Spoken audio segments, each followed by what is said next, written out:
Clóvis, Fernando, a Folha publica nesse domingo um caderno especial sobre corrupção que vai mostrar uma perda para o país de 40 bilhões a cada 7 anos, praticamente um PIB boliviano, e vai mostrar também que os principais casos de corrupção na história recente do país permanecem em aberto, permanecem inconclusos.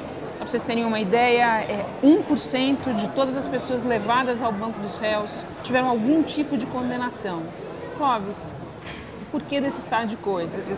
Eu me lembro que uma vez conversando com um acadêmico norte-americano, especialista em Brasil e América Latina, ele me disse uma frase que eu gravei até hoje, isso faz alguns anos já.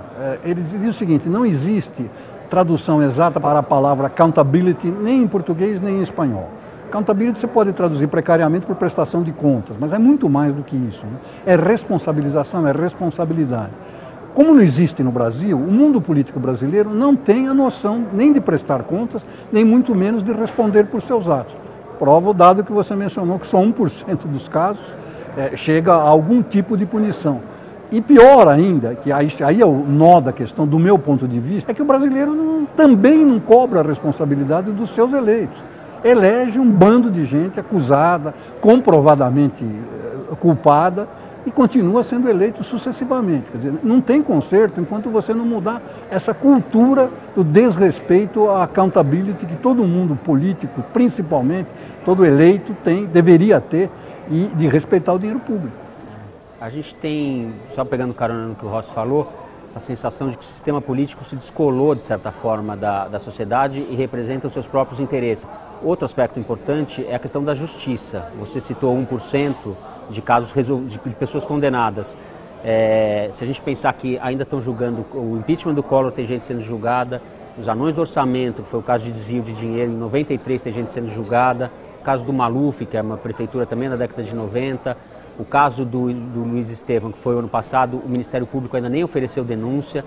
Então, há uma morosidade da justiça, uma sensação de impunidade que contribui muito para que as coisas sejam como são no Brasil. Pois é, nós vamos ver um vídeo que foi feito em cima de uma das reportagens do caderno, que é uma reportagem muito interessante, porque coloca a coisa em termos bastante práticos aqui. Em Sobradinho, na Bahia, o que era para ser um canal que ia levar água para cerca de 3 mil famílias, se transformou numa obra que se arrasta há mais de 10 anos e por ela escoaram até agora mais de 60 milhões em dinheiro público, numa coisa que não deu em nada.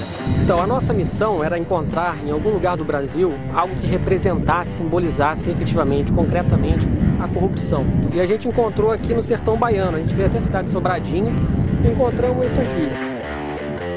Isso aqui era para ser um canal que ligaria a represa de Sobradinho, 15 quilômetros a partir da represa, por dentro do sertão baiano. E essa obra começou na década de 90 ainda, e desses 15 quilômetros que estavam projetados, só 5,5 quilômetros aproximadamente foram efetivamente construídos. O governo tinha previsto cerca de 12 milhões de reais para essa obra toda, para os 15 quilômetros, e os 5 quilômetros consumiram 20 milhões. O TCU, que é o Tribunal de Contas da União, percebeu isso e mandou parar a obra, por conta de irregularidades graves, né, como eles dizem. 2 ex-prefeitos aqui da região foram responsabilizados e vão ter que devolver para os cofres públicos 64 milhões de reais em valores corrigidos para a data de hoje.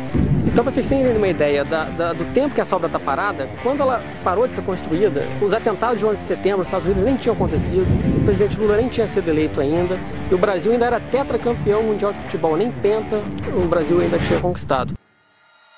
É importante lembrar que o caderno vai fazer um levantamento dos 10 principais escândalos da história recente. Então, vai estar lá o escândalo do Mensalão, voltando para trás um pouco, vai estar lá o escândalo que derrubou o presidente Fernando Collor, vai estar lá o escândalo dos anões do orçamento e o chamado escândalo dos anões do orçamento, para quem não lembra, aquele grande esquema que foi desbaratado ali no início da década de 90, de uma verdadeira quadrilha ali formada para desviar recursos do orçamento da União. Ele me chama a atenção pelo seguinte: vocês devem lembrar, teve um impacto noticioso tremendo, caiu um presidente da Câmara, aconteceu um monte de coisa. E quem cobre Congresso hoje em dia percebe que muita gente aponta na atual comissão de orçamento vícios muito parecidos daqueles que detonaram ali o escândalo da década de 90. O que dá a impressão de que os esquemas vão se repetindo, né? É o que o Fernando falou sobre o descolamento de representantes e representados. Quer dizer, Os representantes já não representam os representados e os representados não cobram dos seus representantes. O mundo político gira em torno dos seus próprios negócios, alguns legais, outros nem tanto. Isso que você está falando nos remete para o caso dessa semana, que foi o caso da absolvição da deputada Jaqueline Roriz na Câmara.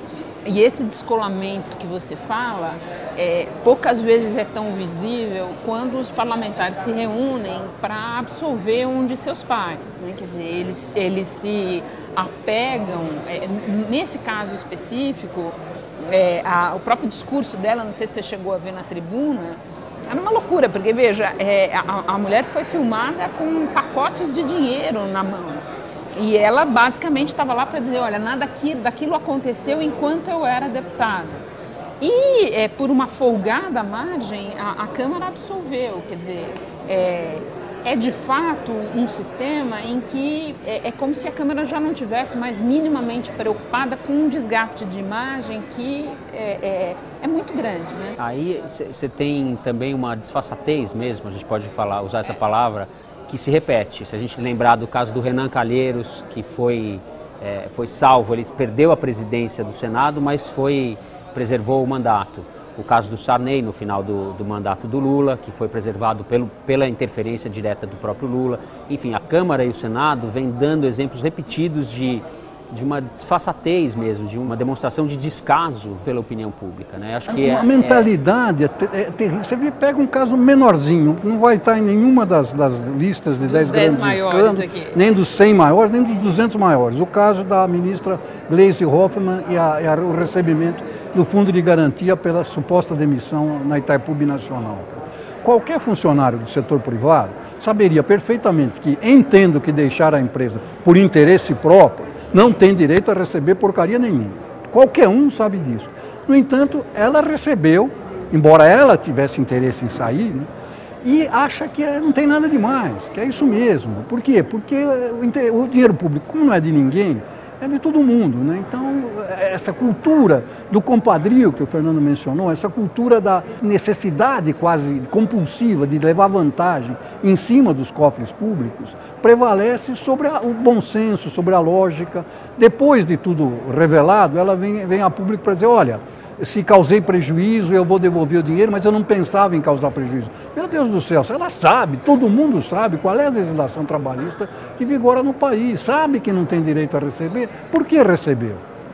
Eu tenho a impressão, por exemplo, que no caso recente aí do Ministério dos Transportes, o escândalo que derrubou o ministro Alfredo Nascimento, eu tenho a impressão de que mais do que uma faxina, o que a Dilma fez ali foi retomar o controle de uma fatia do orçamento que estava sendo livremente administrada de maneira lícita e muitas vezes ilícita por um grupo, né? Que é isso que você tem um pouco nesse esquema de você dar um ministério para um partido, né? E olha, toma aqui, isso daqui é seu, você cuida disso, né? E eu mais ou menos fecho os olhos porque isso... Pois é, mas aí, essa história da faxina, da Dilma, me chama a atenção. Você falou de fechar os olhos.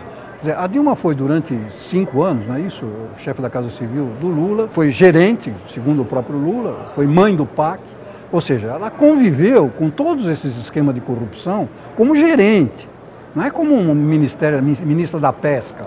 Não, conviveu como gerente durante 5 anos, com todos esses esquemas. Pelo menos foi essa a história que foi apresentada ao eleitor na campanha. Exatamente, porque nenhum desses esquemas foi implantado agora, na gestão dela. São todos esquemas que vêm do governo da qual ela era gerente. Não percebeu nada? O que é? Inocente? Não presta, um gerente que não presta atenção no que estão fazendo os seus chefes de departamento? Que história é essa? Essa história está muito mal contada, né? Como também chama atenção o fato de que há essa briga na chamada base aliada, etc. e tal. Quer dizer, se você chega de Marte aqui ao Brasil, você vai imaginar o seguinte, olha, eles estão brigando porque a política econômica está errada, porque a política de juros não deveria ser assim ou assado, porque não está se prevenindo o suficiente contra a crise internacional, porque os projetos para a Copa do Mundo ou para coisa estão atrasados, não sei o quê. Não, eles estão brigando porque está havendo uma suposta faxina nos ministérios dos partidos aliados. Quer dizer, estão brigando pelo butim, não estão brigando por políticas.